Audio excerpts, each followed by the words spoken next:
No vídeo passado, nós começamos a tratar do assunto do porquê que Deus escolheu Maria.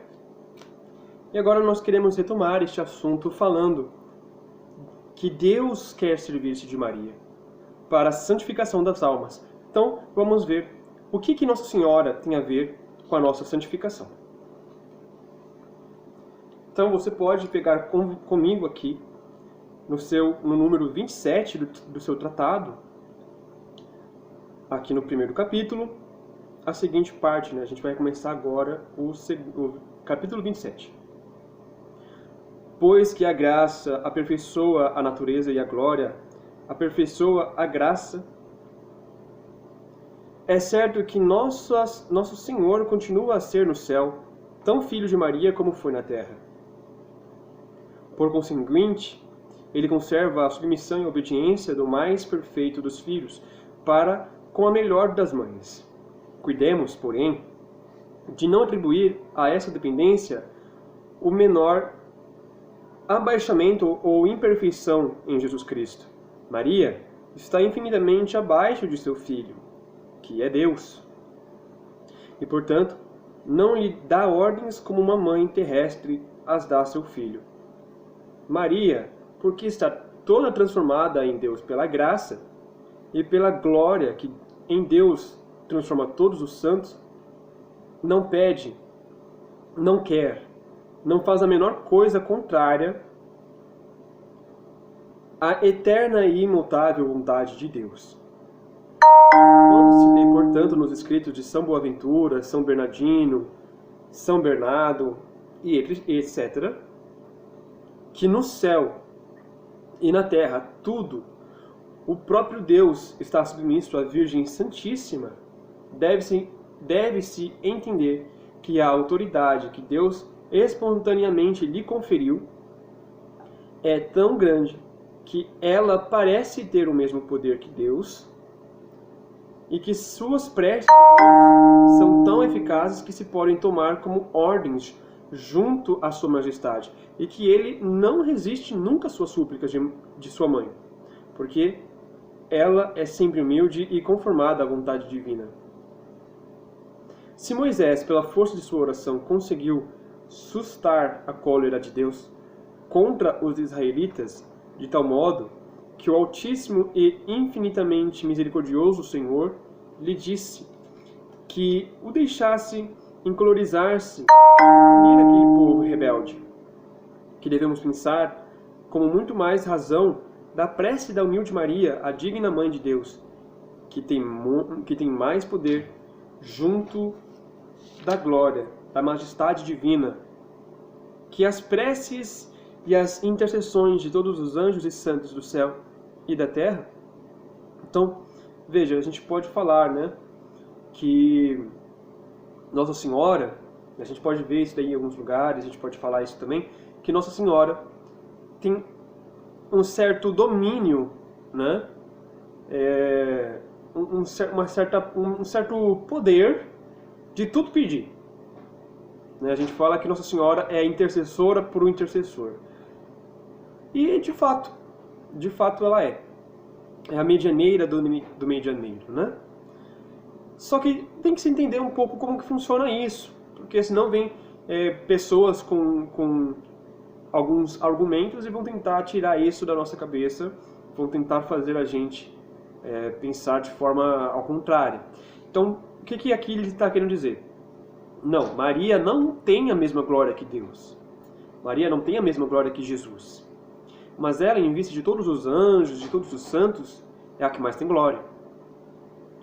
E em todos os santos, eles são configurados à vontade de Deus. Eles só querem o que Deus quer. Quando você se torna um santo, o seu único sonho é a vontade de Deus se realizando. Então não tem o que você queira mais. Aliás, um santo de sétima morada que está na terra ainda, uma pessoa justa, digamos assim, que está na terra ainda, que está em sétima morada, ela já não quer mais os seus sonhos, ela quer os sonhos de Deus. Quando a pessoa entra para o céu, é a mesma coisa, ela se configura na vontade de Deus. O seu sonho é realizar o sonho dele. A mesma coisa acontece com Nossa Senhora, só que com ela de uma forma muito mais perfeita. Nossa Senhora, ela quer transformar o sonho de Deus em realidade. E os sonhos dela são todos os sonhos de Deus. E assim ela vai fazer as suas intercessões.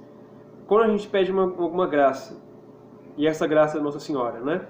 Quando a gente pede para ela alguma coisa e ela nos concede, é porque isso daí já está no sonho de Deus há muito tempo.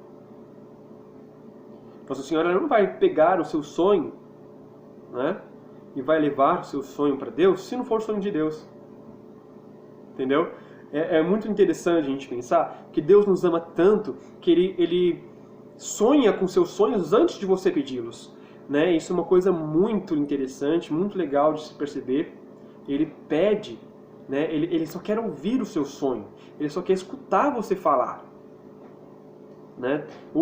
Para quem assistiu o filme A Cabana, mostra a Santíssima Trindade de uma forma bem diferente, tudo bem, né? Não vou entrar no contexto se está certo representar a Santíssima Trindade daquela forma, mas tem uma coisa muito interessante na fala lá do filme, que fala assim: nós gostamos de ouvir as palavras da sua vida através, né? A gente quer conhecer a sua vida através de você. Mesmo a gente sabendo o que vai acontecer, o que vocês vão fazer, o que vocês vão falar, mas nós gostamos de ouvir, nós queremos ouvir. Então a mesma coisa com os pedidos, a mesma coisa com aquilo que nós precisamos, eles gostam, Deus, né, gosta de ouvir. A primeira pessoa da Santíssima Trindade, que é Deus Pai, a segunda pessoa da Santíssima Trindade, que é Deus Filho, e a terceira pessoa da Santíssima Trindade, que é o Espírito Santo. Deus gosta demais de ouvir as nossas verdades. Ele quer ouvir isso, Ele quer que nós estejamos tão entregues a né, a Ele, tão entregues a Deus, que nós falamos com Ele. Ah, Jesus, eu quero falar com você hoje. Ah, Espírito Santo, olha, aconteceu tal coisa. Ai, Deus Pai, olha o que aconteceu comigo. Ele quer escutar isso, né? É o que ele precisa ouvir. Ele gosta de ouvir, né? E a mesma coisa, então, ele faz com Nossa Senhora. O sonho dele é ouvir Nossa Senhora, porque ela não tem vontade própria. Bem-aventurada és tu, Maria, porque obedeceu. A vontade de Nossa Senhora não é a vontade dela, a vontade de Nossa Senhora é a vontade de Deus. E quando nós pegamos aqui neste texto, nessa parte do texto, nós vamos vendo como que Deus vai relacionando isso, né? Como que acontece isso, né? Então, a graça de Deus aperfeiçoa tudo. Ele aumenta tudo. Então nós não devemos esquecer que Jesus, ele também é humano. Ele se encarnou, ele tomou para si essa condição, né? A natureza humana de Jesus teve um princípio, né? A natureza humana, não a pessoa, tá? A pessoa é a pessoa divina. É Deus mesmo. Ele não é um fantoche, ele não é um avatar, ele não é uma fusão, tá? É uma pessoa da Santíssima Trindade que assumiu para si a natureza humana. Então Deus tem uma alma, né? Jesus, né? A segunda pessoa da Santíssima Trindade, é o único que assumiu uma alma, um corpo, né? Então, todo esse elemento de alma, de corpo, ele assumiu, é parte dele agora, né? Desde quando ele assumiu isso para si, é de fato agora. E ele não vai mudar mais de ideia, né? Então, a pessoa humana de Jesus Cristo tem uma mãe. Só que nós nunca vamos falar, você é filho de quê? Nós sempre vamos falar, eu já falei isso aqui antes, a gente fala, você é filho de quem? Você é mãe de quem? Então, Nossa Senhora é mãe de Deus, porque Jesus é a pessoa, né? Nós não relacionamos ao que ele é, mas quem ele é. Ele é uma pessoa, então ele é Deus. Então, Nossa Senhora, ela é mãe de Jesus. E a glória que Jesus tem, enquanto a sua parte humana, que a parte divina é infinitamente maior, ele continua na submissão a Nossa Senhora. Isso é interessante de pensar, né? Então a sua natureza humana continua submissa a Nossa Senhora de uma forma muito mais perfeita.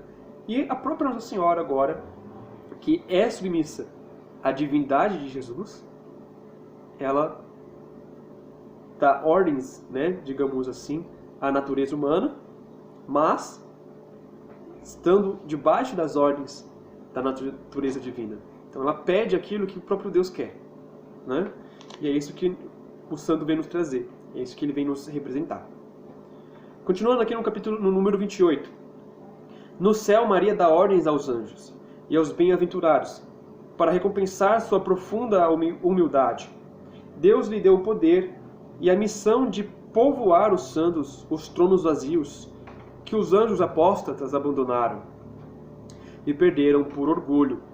E a vontade do Altíssimo, que exalta os humildes, é que o céu, a terra e o inferno se curvem de bom ou mau grado às ordens da humilde Maria, pois ele a fez soberana dos céus e da terra, general de seus exércitos, tesoureira de suas riquezas, dispensadora de suas graças, artífice de suas grandes maravilhas, reparadora do gênero humano,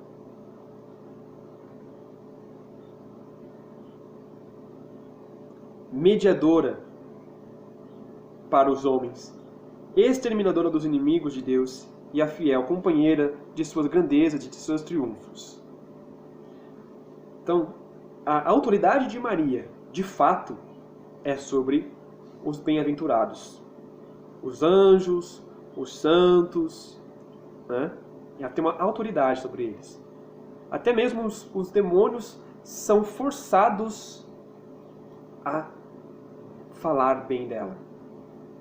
Até os anjos, até os demônios são forçados a falar bem dela, bem de Maria. Eles não podem tentar combatê-la, né? Eles não conseguem. Mas, enquanto a Deus, ela só realmente faz a vontade dele. É interessante vermos isso, porque Deus ele não vai ficar ali, né? Ele é Deus, ele é soberano, ele é humilde também. E é isso que é legal nós percebermos, né? Nossa Senhora tem este papel de santidade, de mostrar o caminho de Deus, mas ela tem esse poder também com os anjos e com os santos. Enquanto a Deus, ela é totalmente obediente. E quanto aos anjos, ela é quem manda, mas seguindo a obediência do próprio Deus. Por meio de Maria, Deus Pai quer que aumente o número de seus filhos até a consumação dos séculos.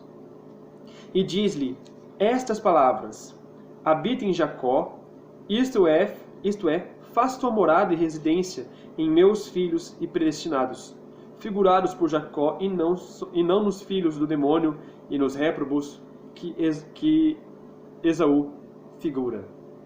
Assim como na geração natural e corporal há um pai e uma mãe, há na geração sobrenatural um pai que é Deus e uma mãe, Maria Santíssima. Todos os verdadeiros filhos de Deus e os predestinados têm Deus por pai e mãe e Maria por mãe. Quem não tem Maria por mãe não tem Deus por pai. Por isso, os réprobos, os hereges, os cismáticos e etc., que odeiam ou olham com desprezo ou indiferença à Santíssima Virgem, não têm Deus por pai, ainda que disso se gloriem, pois não têm Maria por mãe. Se eles a tivessem por mãe, haviam de amá-la e de honrá-la.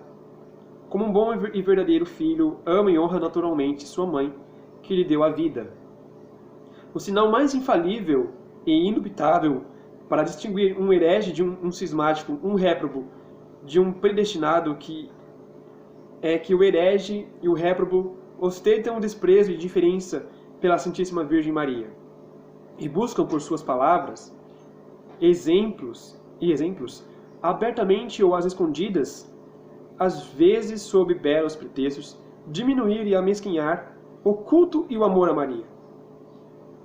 Ah, não foi neste que Deus Pai disse: a Maria que fizesse sua morada, pois são filhos de Esaú. O desejo de Deus, Filho, é formar-se e por amor e por assim dizer, encarnar-se todos os dias por meio de sua mãe. Em seus membros ele lhe diz: possui tua herança em Israel, como se disse: Deus meu Pai deu-me por herança todas as nações da terra, todos os homens bons e maus, predestinados e réprobos. Eu os conduzirei, uns com a vara de ouro, outros com a vara de ferro. Serei o pai e advogado de uns, o justo vingador para outros, o juiz de todos. Mas vós, minha querida mãe, só tereis por herança e possessão os predestinados, figurados por Israel. Como sua boa mãe, vós lhes dareis a vida, os nutrireis, educareis, e como sua soberana, os conduzireis, governais e defendereis. Então, Nossa Senhora, nós temos este exemplo aqui que o próprio Senhor nos conduz, nos mostra, é que ela só vai ganhar os que são perfeitos, os que têm por mãe, os que são chamados à perfeição, os que são chamados à santidade. Então, Nossa Senhora, ela está aqui para nos ajudar a ser santos, a ser de Deus, e esse é o propósito para ela. Daqui a pouco, no próximo vídeo, nós vamos estar concluindo essa primeira parte, né, dos artigos. Vamos concluir o primeiro artigo, que tem este lado, essa missão de mostrar a santidade. Como Nossa Senhora vai nos ajudar a ser santos? E é isso que nós vamos estar vendo nos próximos vídeos, tá bom? Fiquem com Deus, Deus abençoe e tchau, tchau.